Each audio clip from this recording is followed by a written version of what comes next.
Hey guys, Ivan here, and in today's video we got a couple of very interesting bodybuilding updates as we are 3 weeks out of Prague Pro. The first thing we got is Rafael with a physique update in which he is looking, I would say, concerning. Now, at a Mr. Olympia, he was off, for sure. Yeah, he placed 8, I know, but he was definitely very watery, and it seems like they are for sure pushing for much better conditioning for the Prague Pro, where he's going to have to face Chris Bumstead. And in a couple of his posts, he actually said that they're working on bringing up the details. And based on this physique update, it seems like Rafael is for sure bringing much better conditioning. I don't remember seeing him this lean in a while, basically, since he was working with Chris Aceto.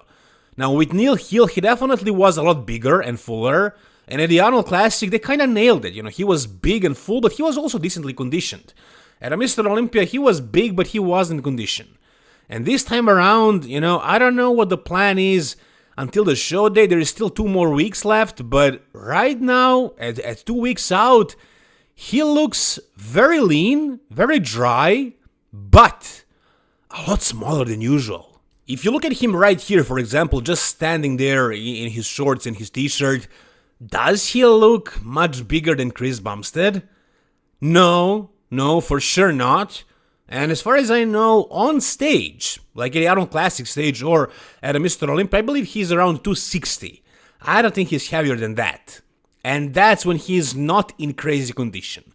Chris Bumstead, however, on stage is 242, let's say 245 if he is 242 at a weigh-ins.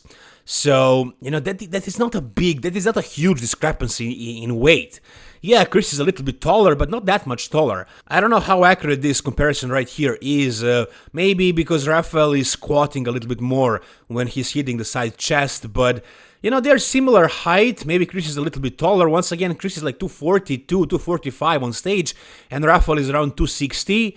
And that's Rafael when he is not super conditioned. So if he actually gets much crispier, much leaner, much more detailed, then how low will his weight go? Will he be 250? Lower than that? 245? 240? Yeah, if he brings conditioning like Chris Bumstead, I would say around 245, something like that, maybe not 240. But Chris, in this show, is not going to be 242 or 245. He's going to be, as he says, at least 15 pounds heavier. So Chris is going to be 260 at least, and in my opinion, based on what Hunter Rambert is doing with his clients, I think it's going to be more. I think it's going to be at least 20 pounds more. So I think Chris is going to be like 265, maybe even as high as 270 on that stage. Yeah, sure, not as detailed as he is when he's doing classic, but still, the guy, it's not just the conditioning, he just has details. He has that kind of, I wouldn't say muscle maturity, but like his structure is that way. He has like all these fibers popping out everywhere, and like his bone structure is perfect. Rafael, if he gets leaner, sure, he will have more details, and he also has an amazing structure, but not as amazing of a structure as C-Bum. So, in my eyes, I don't see Rafael beating Chris Bumstead, to be honest. And once again, if you look at this video right here, it seems like he lost a lot of size. I don't know how smart this approach is. Maybe they decided to push until like 2 weeks out and then bring the food back up and try to bring him in as big, as full as possible, but just improve conditioning in these 2 or 3 weeks after the Mr. Olympia. If that's their goal, then they definitely accomplished that, because I don't think Rafael was this shredded, as I said, basically since he was working with Chris Aceto a couple of years ago. Look at his midsection, man. Look at the skin. It's very thin. The details are basically everywhere. Legs are shredded. Yeah, not very big. Definitely a lot smaller than he was at the Mr. Olympia, actually before the Mr. Olympia or before the Arnold Classic. But conditioning is definitely a lot better. And I think he kind of needed to do this. He needed to get leaner. I just hope he's not going to lose all the fullness and size. It's a dangerous game, guys. Going for conditioning and details and a drier look, it can backfire. he can lose too much and be too small on that stage. Because right here, in this physique update, he does not seem bigger than Chris Bumstead. I think he actually looks, I don't know if I should say smaller, but very comparable size-wise. Very, very close.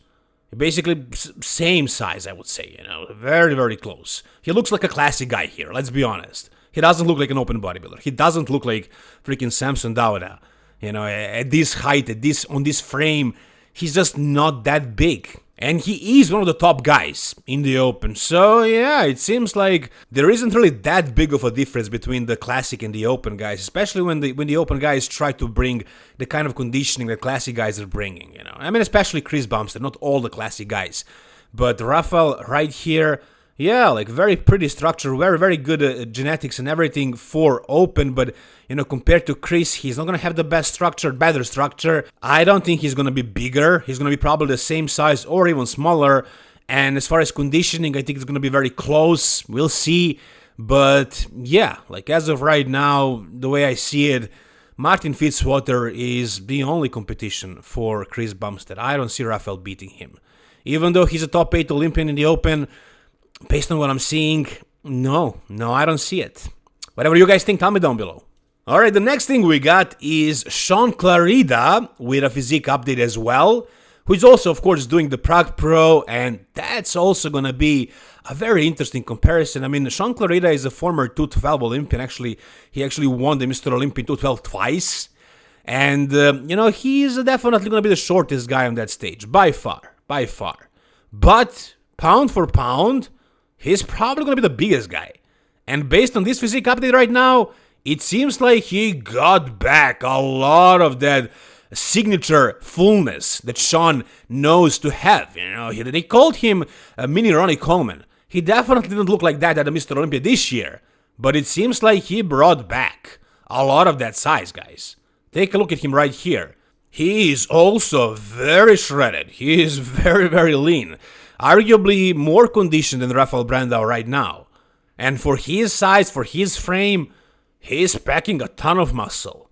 Now, again, height is going to be a huge disadvantage at this open show. I mean, yeah, Shaun won one open pro show, and it was against Sergio Oliva and Regan Grimes. Neither one of them was in good condition. Both of them were off with conditioning, as usual, really, especially at that time.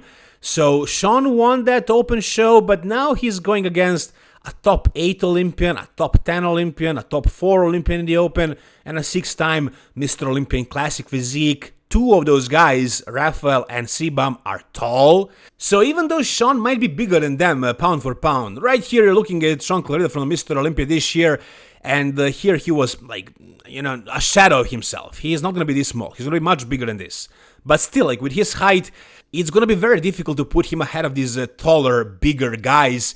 But then there is also a possibility of, a top 2 call out with Martin Fitzwater and Shaun Clarida. Because Martin is also very, very short. Martin is basically Derek Lansford's height. And Derek Lansford used to lose against Shaun Clarida, I believe. I think Shaun beat him 1 year. But of course, that was a 212 Derek. He's a lot bigger now in the open. And Martin is also a lot bigger than any 212 guys. So Martin is going to be, it's going to be extremely difficult for Shaun to beat Martin. I don't think that's going to happen, I don't think anybody thinks that. But I think there is an actual possibility of the top 2 to be Shaun Clarida versus Martin Fitzwater. Both very short guys, but packing the most muscle on their frames. Again, I'm just speaking about the possibilities, and this is definitely something that is possible to happen. I don't think that's gonna be the case. I have Chris Bumstead winning, or worst case scenario, placing second behind Martin Fitzwater, but I believe Chris has a very good chance of winning, and I would put my money on Chris actually. I think he's gonna do it, but again, look at Shaun right here. Look at the freaking back, the shoulders, the arms. He has the build of an open bodybuilder. Of a bodybuilder, not a classic guy. Super short, super small, I know, but again, for his height, for his frame, pound for pound, maybe the biggest guy on that stage. Especially now that he's working with Stefan Kinsel, and that he already brought a lot of that fullness back, and he has 2 more weeks to actually make it even more dramatic. So, guys, anything is possible at this show. I'm sure a lot of you will have different opinions. I'm pretty sure a lot of you will have Chris Bumstead winning, but maybe some of you think otherwise. Tell me down below, what do you think? And finally, we got a physique update of Samson Dauda in his off-season. Or is it? Is there a possibility of Samson jumping in? I mean, last year, unexpectedly, he jumped into Romania Pro, and he took away that win from Bekrus Tabani, and then he also did the Prague Pro, and took away Michal Križa's qualification for the Mr. Olympia. 2 weeks before this year's Mr. Olympia, he ruined Andrea Presti's day, or year, really. That was, I don't know which show in a row for Andrea, and he thought it's gonna be an easy show to win, but Samson jumped in and he took away that victory from him. Now, we don't know if he's gonna do any of the upcoming shows, but conditioning-wise, I mean, if he actually dehydrated, if he actually tried to bring his conditioning a little bit better in the next 2 weeks, he would probably be ready for Prague Pro as well. Now, I don't think that's gonna happen, mainly because at this point, Samson kinda has a lot to lose. He just won the Mr. Olympia, and if he is not 100%, who the hell knows what can happen? Maybe Martin can actually show up even better than he was at the Mr. Olympia, and Samson can be like 80% of himself and, lose. If that happens, then that would kind of ruin his year. So I don't think Samson would try something crazy like that. Also, this is not France Pro. This is Prague Pro, and we have a lot of heavy hitters here, so it's not an easy show to win, not like France. I don't think he would win it. Not easily unless he is 100%. If Martin is 100% and Samson is not, there is only a couple of points between these two guys, a couple of places actually, and everybody in that top 5 pretty much could have won the Mr. Olympia. Maybe not top 5, but top 4. I think there was an argument for all those 4 guys. Samson, Derek, Hadi, and Martin. They all had certain flaws and certain strengths. So, Samson needs to be 100% if he wants to do this show, but again, I don't think there is a chance of him doing that. But he surprised us so many times so far, so, anything is possible. Who actually thought C-Bomb would do this show? I did, but not a lot of people actually thought it's gonna happen.